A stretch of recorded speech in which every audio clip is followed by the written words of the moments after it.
What if I told you that the breakfast you've been eating for the past 20 years, the one you believe is a sensible, even healthy start to your day, might be the very thing silently orchestrating a hostile takeover of your blood sugar? What if the foods you trust are actually the primary culprits behind your mid-morning fatigue, your frustratingly high glucose readings, and that nagging feeling that you're losing the battle against diabetes? It's a shocking thought, and for many of you, it might even feel like a betrayal. You've followed the rules, you've cut out the obvious sweets, yet the numbers on your glucometer remain a source of daily anxiety. My name is Dr. Robert Anderson, and for over 3 decades, I've dedicated my career to geriatric medicine, focusing specifically on how we can thrive and maintain our vitality as we navigate our golden years. I've sat with thousands of patients, just like you, in clinics from the sunny coasts of California to the bustling communities of New York City. I've seen the confusion and frustration in their eyes. The most common story I hear begins with, "Doc, I don't get it. I had a sensible breakfast, just some juice and yogurt, but by 10 a.m., my blood sugar is through the roof, and I feel like I need a nap." This story, this widespread and dangerous misconception about what constitutes a good diabetic breakfast, is precisely why we're talking today. The popular myth is that managing diabetes is simply about avoiding dessert. It's the belief that as long as you skip the donuts and cake, you're in the clear. But the truth, as modern science and countless patient experiences have shown us, is far more nuanced and, frankly, more critical at the breakfast table than at any other time of day. Your first meal sets the metabolic tone for the next 12 to 16 hours. It can either be the foundation of a stable, energy-filled day, or the first domino to fall in a cascade of blood sugar spikes and crashes. Today, we are going to pull back the curtain. We're going to expose the 5 most common breakfast foods that are wreaking havoc on the health of American seniors. We will dismantle the myths, replace them with empowering truths, and give you a clear, actionable blueprint for reclaiming control starting tomorrow morning. This isn't about deprivation. It's about strategic substitution and understanding the why behind your choices. The first major hurdle we must overcome is what I call the health food illusion. This is where well-intentioned individuals are led astray by clever marketing and decades of conventional wisdom that simply hasn't kept up with our understanding of metabolic health. 2 of the most destructive foods for a diabetic's blood sugar are hiding in plain sight, disguised as paragons of virtue in the breakfast aisle. The first of these imposters is flavored yogurt. Walk down the dairy aisle of any supermarket, from a Kroger in Cincinnati, Ohio, to a Safeway in Denver, Colorado, and you'll see a wall of colorful plastic cups. Peach, strawberry, blueberry, vanilla. They all sound so innocent, so wholesome. The packaging often boasts low fat, or contains real fruit, luring you into a false sense of security. The problem isn't the yogurt itself. Plain, unsweetened yogurt, particularly Greek yogurt, can be a fantastic source of protein. The problem is the staggering amount of sugar that is pumped into these flavored varieties to make them palatable. A typical 6-ounce container of fruit on the bottom or blended yogurt can contain anywhere from 15 to 29 grams of sugar. To put that in perspective, a can of Coca-Cola has about 39 grams of sugar. You could be consuming the sugar equivalent of half a can of soda before your day has even truly begun. The old way of thinking was that low fat was the most important factor for health. We now know that for a person with diabetes, the carbohydrate and sugar content are far more critical. When you consume that much sugar in a rapidly digestible form like yogurt, it hits your bloodstream like a tidal wave. There is very little fiber to slow it down.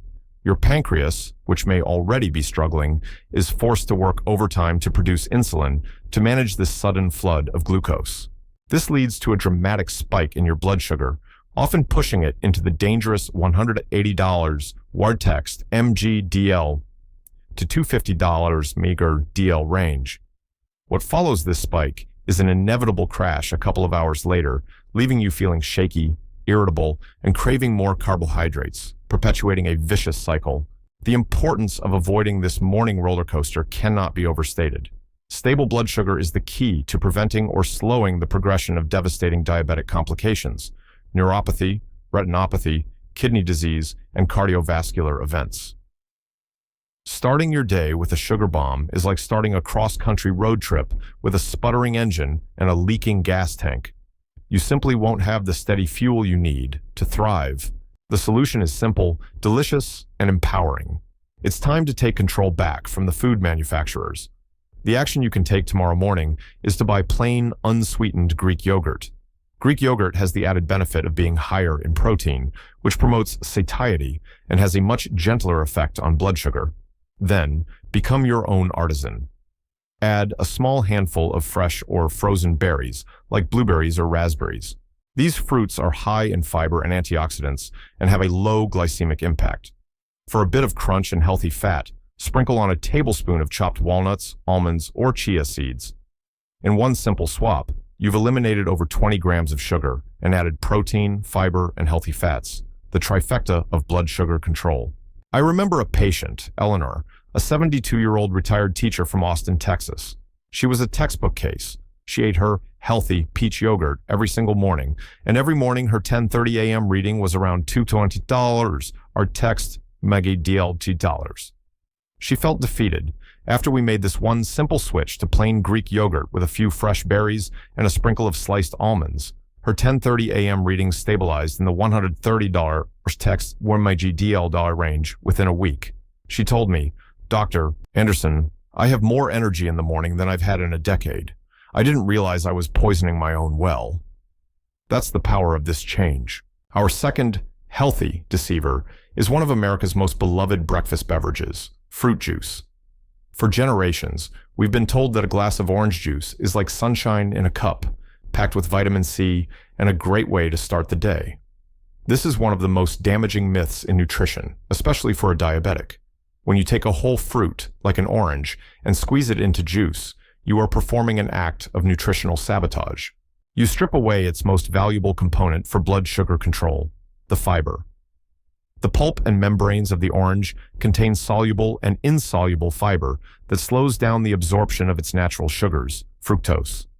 Without that fiber, you are left with what is essentially sugar water with some vitamins. A single 8-ounce glass of orange juice contains around 21 grams of sugar and virtually no fiber. It raises your blood sugar just as quickly and sometimes even more violently than a sugary soda. The importance of understanding this extends beyond just orange juice. Apple juice, grape juice, and cranberry cocktail are all equally culpable. Consuming your fruit in liquid form provides a concentrated dose of sugar that your body simply isn't equipped to handle gracefully, especially with compromised insulin function. It's a direct mainline hit of fructose to your liver and glucose to your bloodstream. Many seniors believe that because it's natural sugar, it's okay, but your pancreas doesn't distinguish between the sugar from an apple juice and the sugar from a candy bar. It just sees a flood of glucose that needs to be dealt with immediately. The solution here is as intuitive as it is effective. Eat the whole fruit, don't drink it. Instead of that glass of orange juice, peel and eat a whole orange. You'll feel fuller, you'll consume a fraction of the sugar at a much slower rate, and you'll get the immense benefits of the fiber. The same goes for apples versus apple juice. A small apple with the skin on is a wonderful, fiber-rich choice. If you're craving a beverage, the best choices are water, black coffee, or unsweetened tea. This simple act of choosing the whole, God-given form of a fruit over its processed, stripped-down liquid version is a fundamental step in mastering your blood sugar.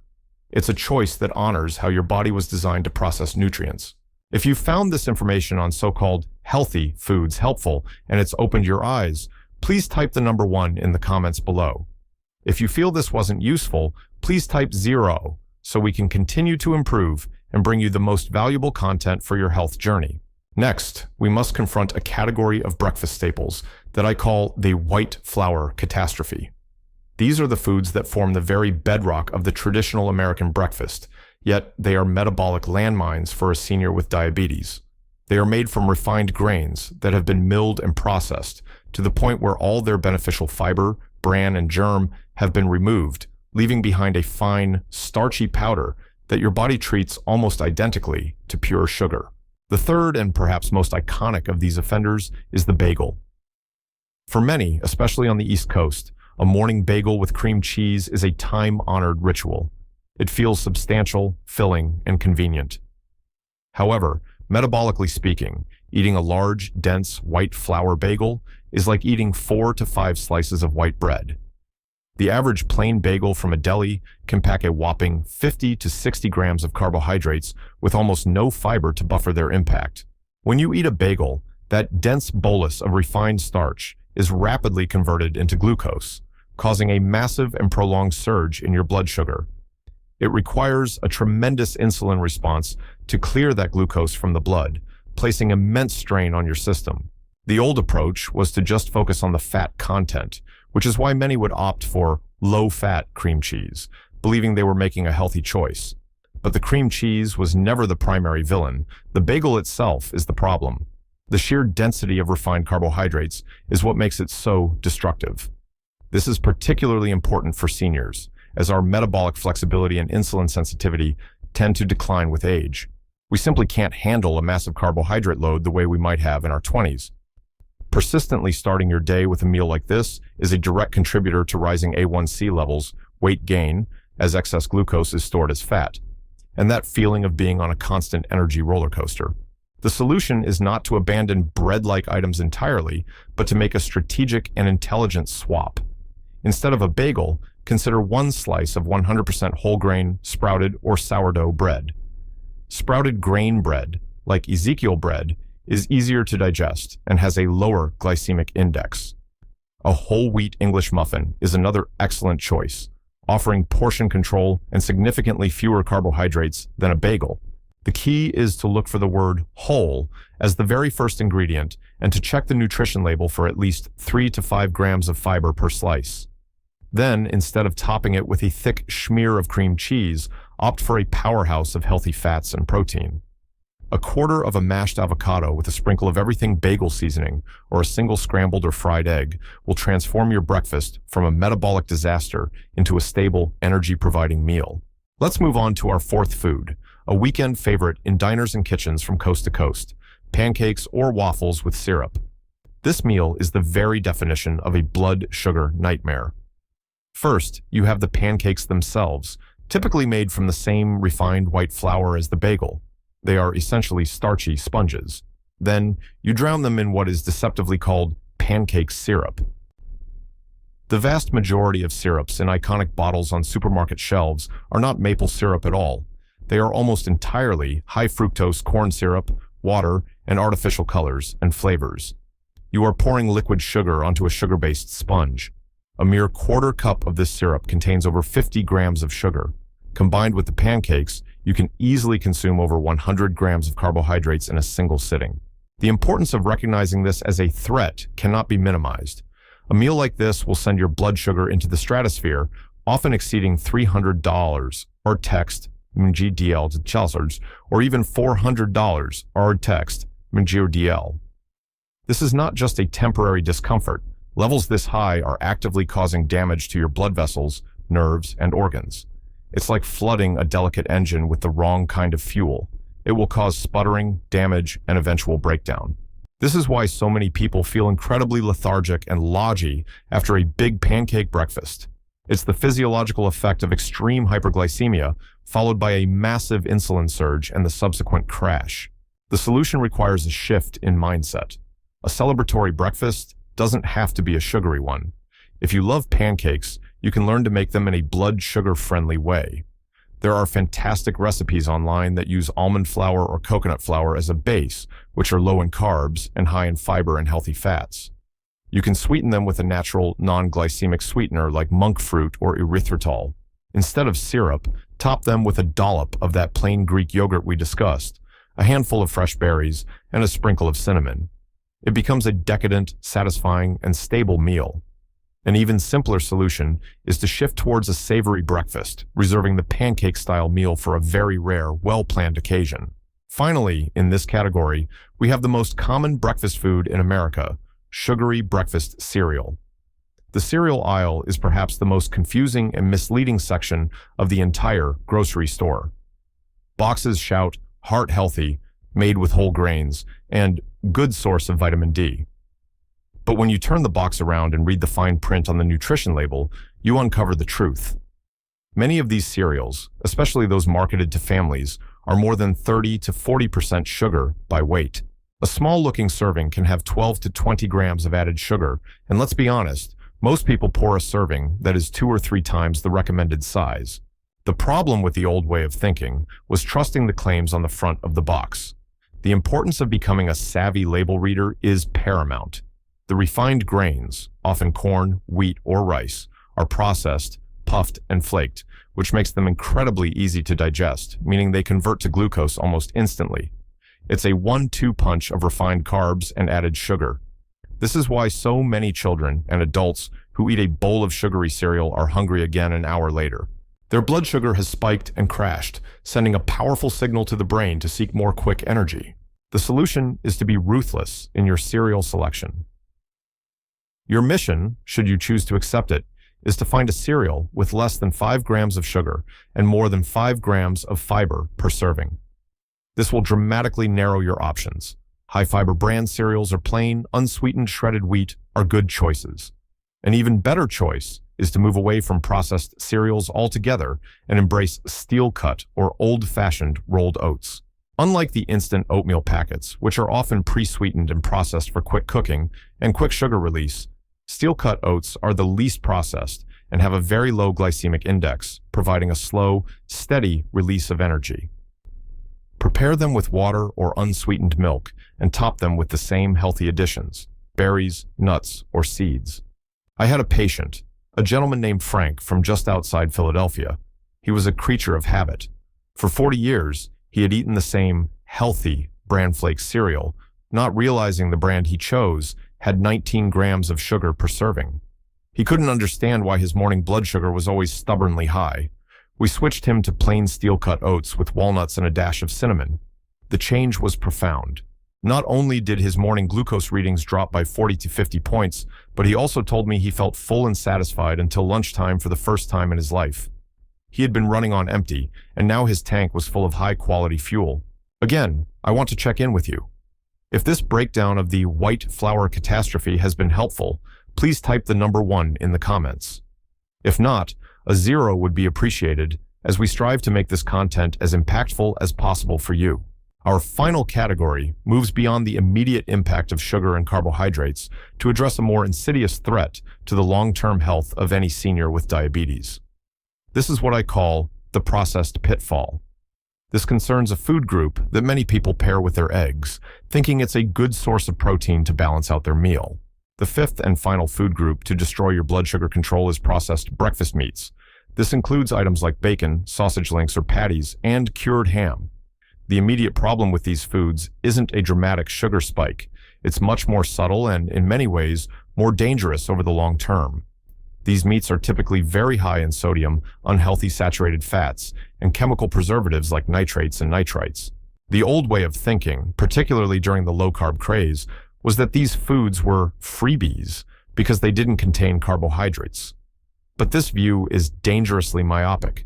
For a person with diabetes, overall health, and particularly cardiovascular health, is inextricably linked to blood sugar management. A diet high in processed meats has been strongly linked in major studies to an increased risk of heart disease, high blood pressure, and even certain types of cancer. The high sodium content contributes directly to hypertension, a condition that a majority of seniors with diabetes already struggle with.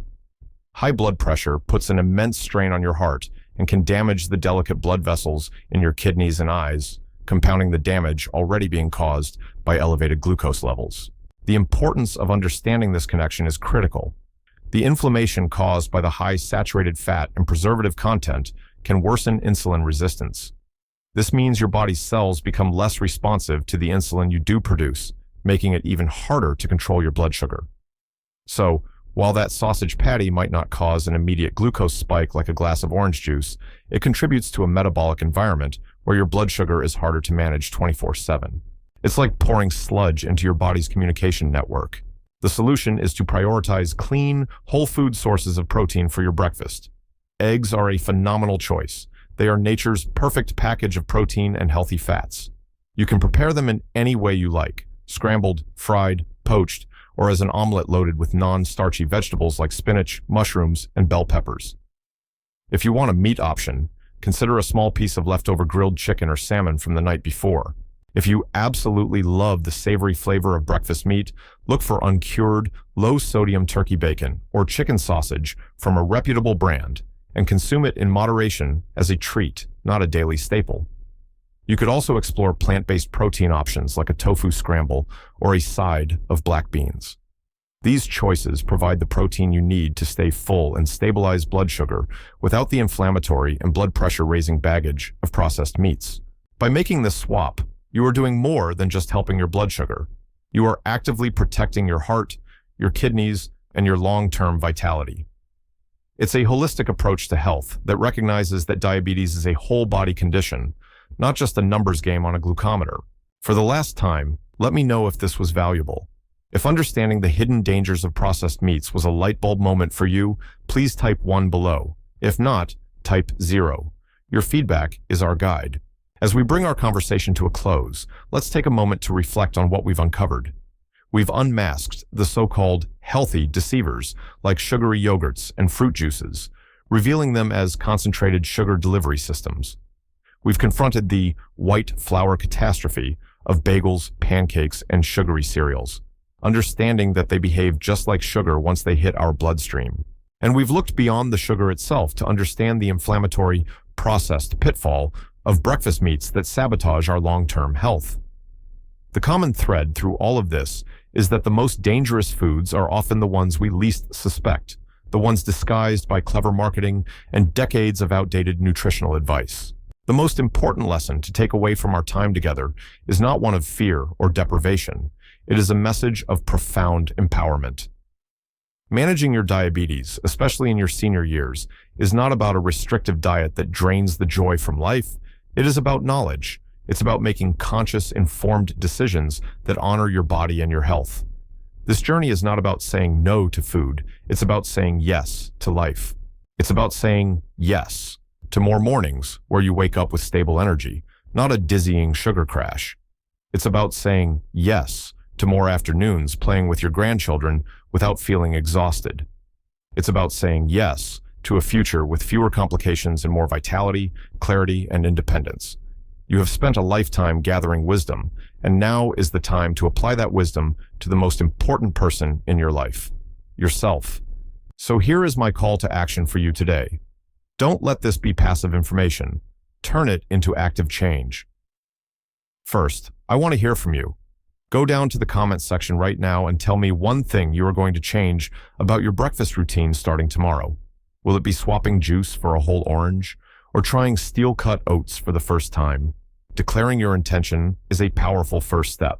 Second, if you have found this information to be valuable and you want to continue on this journey of taking control of your health, I invite you to subscribe to this channel and be sure to click the little bell icon so you never miss an update.